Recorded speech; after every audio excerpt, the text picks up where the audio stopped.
اعوذ باللہ من الشیطان الرجیم بسم اللہ الرحمن الرحیم۔ حضرت اخنوق علیہ السلام وہ پہلے نبی ہیں جنہیں آسمان پر زندہ اٹھایا گیا، جنت کی سیر کروائی گئی، دوزخ کے اندر داخل کیا گیا اور آپ اب تک آسمان پر زندہ ہیں۔ آپ دوزخ کے دروازے سے اندر بھی داخل ہوئے اور جنت کی سیر کرنے کے بعد دنیا میں واپس نہ آئے۔ ناظرین کرام، اس واقعے کی مکمل تفصیل آپ آج کی ویڈیو میں جانیں گے، تو ویڈیو کو مکمل ضرور دیکھیں اور ہماری حوصلہ افزائی کے لیے چینل کو بھی سبسکرائب کر دیں۔ حضرت آدم علیہ السلام کی وفات کے بعد حضرت شیث علیہ السلام ولی عہد ہوئے، اور جب حضرت شیث علیہ السلام کی عمر 165 سال تھی تو آپ کے ہاں بیٹا پیدا ہوا اور اس کا نام اخنوق رکھا گیا۔ حضرت شیث علیہ السلام کے بعد حضرت اخنوق علیہ السلام ہی ولی عہد اور نبی ہوئے۔ آپ علیہ السلام حضرت آدم علیہ السلام کے بعد تیسرے نبی تھے۔ دنیا میں سب سے پہلے جس شخص نے قلم سے لکھا وہ حضرت اخنوق علیہ السلام ہی تھے۔ کپڑوں کے سینے اور سلے ہوئے کپڑے پہننے کی ابتدا بھی آپ ہی سے ہوئی۔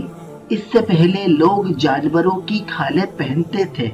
سب سے پہلے ہتھیار بنانے والے، ترازو اور پیمانے قائم کرنے والے اور علم نجوم و حساب میں نظر فرمانے والے بھی آپ علیہ السلام ہی ہیں۔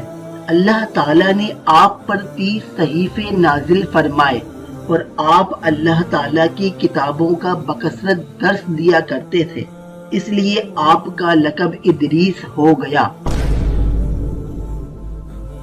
ایک روایت میں آتا ہے کہ ایک دن وہ اپنے کام سے فارغ ہو کر بیٹھے تھے کہ ملک الموت بحکم ربی سے آدمی کی صورت بن کر مہمان کے طور پر حضرت ادریس علیہ السلام کے دروازے پر آ پہنچے۔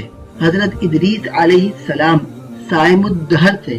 جب شام ہوتی تو افطار کے وقت آپ کا کھانا جنت سے آتا۔ اس دن کا کھانا جب آیا تو حضرت ادریس علیہ السلام نے وہ کھانا اس مسافر یعنی ملک الموت کو پیش کیا، لیکن مسافر نے کچھ نہ کھایا اور قدم پر قدم رکھ کر عبادت کرتا رہا۔ ایسے ہی رات گزر گئی اور اگلے دن حضرت ادریس علیہ السلام نے ان سے کہا کہ اے مسافر، تو میرے ساتھ چل اور خدا کی قدرت صحرا میں جا کر دیکھ۔ تب دونوں بزرگ گھر سے میدان کی طرف نکلے۔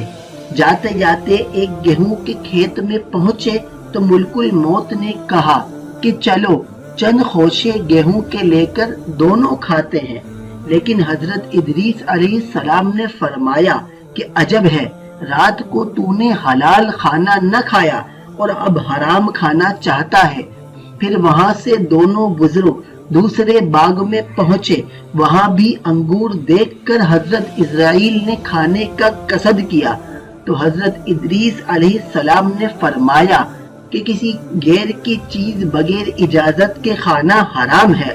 پھر جاتے جاتے ایک بکری دیکھ کر حضرت اسرائیل علیہ السلام نے کھانے کا ارادہ کیا تو پھر سے حضرت ادریس علیہ السلام نے کہا کہ بیگانی بکری کو ذبح کر کے کھانا ممنوع ہے۔ جب حضرت ادریس علیہ السلام کو لگا کہ یہ شخص بنی آدم سے معلوم نہیں ہوتا تو فرمایا کہ خدا کے واسطے ظاہر تو کرو کہ تم کون ہو۔ مسافر بولا، میں اسرائیل ہوں۔ حضرت ادریس علیہ السلام نے فرمایا، تم شاید میری جان قبض کرنے آئے ہو، اور انہوں نے کہا نہیں۔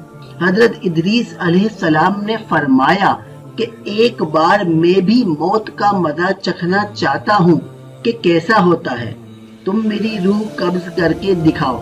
ملک الموت نے اس حکم کی تعمیل کی اور روح قبض کر کے اسی وقت آپ کی طرف لوٹا دی اور آپ دوبارہ زندہ ہو گئے۔ پھر آپ علیہ السلام نے فرمایا کہ اب مجھے جہنم دکھاؤ تاکہ میرے دل میں خوف الہی زیادہ ہو، چنانچہ آپ کو جہنم بھی دکھائی گئی۔ جہنم کو دیکھ کر آپ نے دروگائے جہنم سے فرمایا کہ دروازہ کھولو، میں اس دروازے سے گزرنا چاہتا ہوں۔ چنانچہ ایسا ہی کیا گیا اور آپ اس پر سے گزرے۔ پھر آپ نے ملک الموت سے فرمایا کہ مجھے جنت دکھاؤ، وہ آپ کو جنت میں لے گئے۔ آپ دروازوں کو کھلوا کر جنت میں داخل ہوئے۔ تھوڑی دیر انتظار کے بعد ملک الموت نے کہا کہ اب آپ اپنے مقام پر تشریف لے چلیں۔ آپ علیہ السلام نے فرمایا کہ اب میں یہاں سے کہیں نہیں جاؤں گا، کیونکہ اللہ تعالیٰ نے فرمایا ہے کہ کل نفس ذائقۃ الموت، تو میں موت کا مزہ چکھ ہی چکا ہوں، اور اللہ تعالیٰ نے یہ بھی فرمایا ہے کہ ہر شخص کو جہنم پر سے گزرنا ہے، تو میں گزر چکا ہوں۔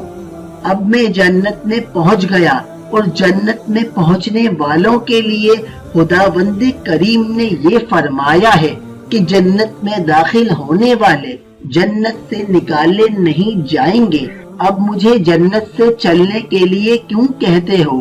اللہ تعالیٰ نے ملک الموت کو وحی بھیجی کہ حضرت ادریس علیہ السلام نے جو کچھ کیا میرے اذن سے کیا، اور وہ میرے ہی اذن سے جنت میں داخل ہوئے، لہٰذا تم انہیں چھوڑ دو، وہ جنت ہی میں رہیں گے۔